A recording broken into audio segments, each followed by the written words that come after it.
What's up, y'all, and welcome back to. If you're new here, welcome. But if you're returning, like I said, welcome back, you guys.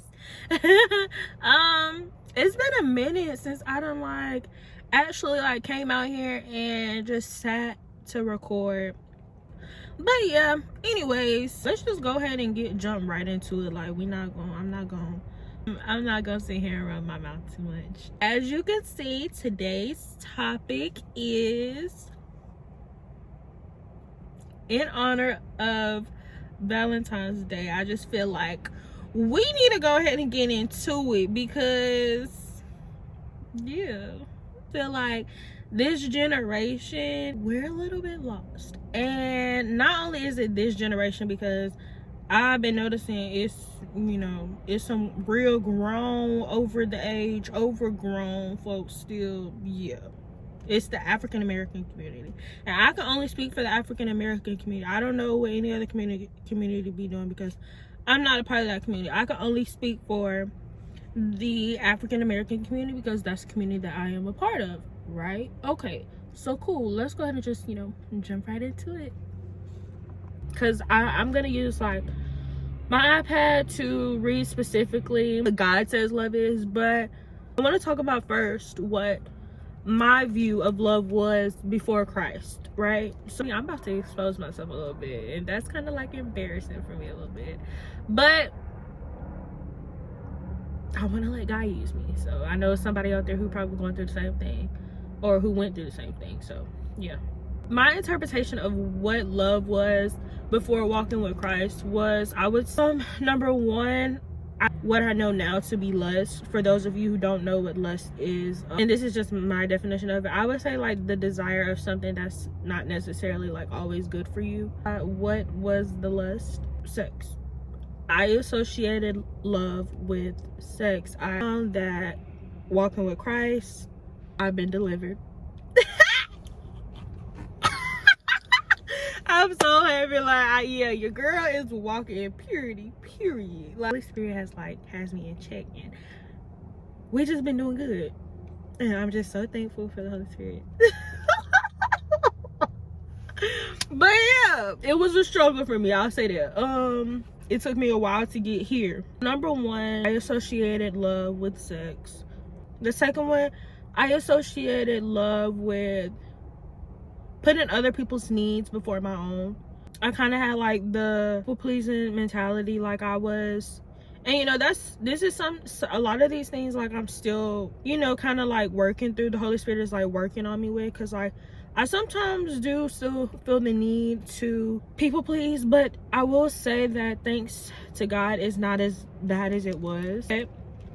Yeah, people pleasing was something that I associated with love, just putting other people's needs before my own, and not really having boundaries. Also, it's lying, telling the person what they wanted to hear rather than telling them the truth. Not having those tough conversations. Really talk about it a little bit. I was kind of in this relationship, and both of us were kind of just we were in this relationship, but because we had other issues, things attachment issues, trust issues, mommy issues, daddy issues, just really deep unhealed trauma, and we just kind of had no regards for each other, really. If I'm being honest, we truly just just didn't care. We were wrapped up in the world, had the beliefs of the world. We were out doing whatever. We weren't honest with each other. We were lying about little things. I also associated love with constantly being around my partner at the time. This was a really big one. Ultimately, I thought love was idolization, and I went through a period when I started walking with Christ. One of the first things that I feel like he did with me was taking this person off this pedestal that I had this person on, right? And so I had to go through this whole entire cleansing and whole entire process of just removing this person as an idol. Based off all of the other things that I have said, you can kind of like understand how this person was an idol. If you don't know what an idol is, and this is just my term of it, an idol to me is something that you kind of just like obsess over.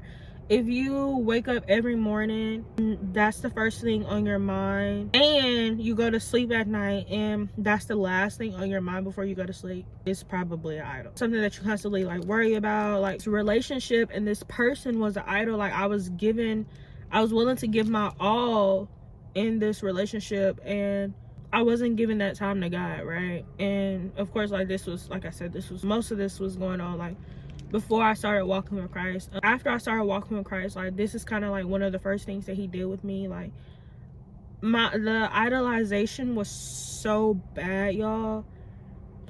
This is a completely different topic, and I know that this is demonic now. Like, I know that like this wasn't God. Like like the time that we were kind of just like, not me and this person like weren't talking, of course, like, because we had kind of just like broke up, like, officially, right? We were in like no contact or whatever. So during this time, like, God is like doing this work with me, right? But I idolized this. My idolization was so bad, y'all. While God was doing this work with me, I realized that the demonic hold that came with this idolization. I was sitting in my room in isolation.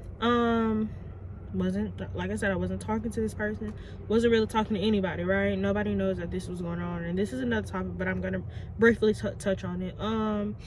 I was sitting in my room and, you know, just doing allowing God to like cleanse me or whatever and purify me, but I was still having, because I was new to Christ, I didn't truly understand. Like, there was a lot I didn't understand, so there was a lot of things that I was still like doing and kind of like entertaining that. So yeah, I was sitting in my room, and I had like this closet, and there was this corner in my room, and I remember there were days where I would look into the corner and I would feel a presence, and I thought that the presence was this person that I had just got out of a relationship with, right?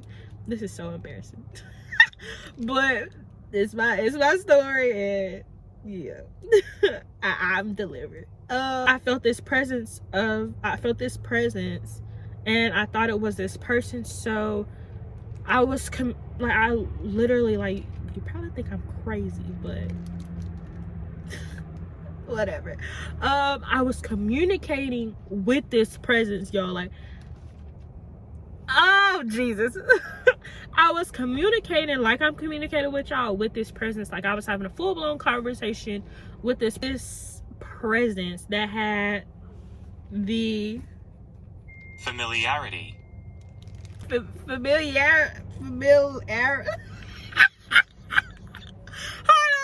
Hold on, y'all. I promise I can talk, like, but sometimes some words be kicking my booty.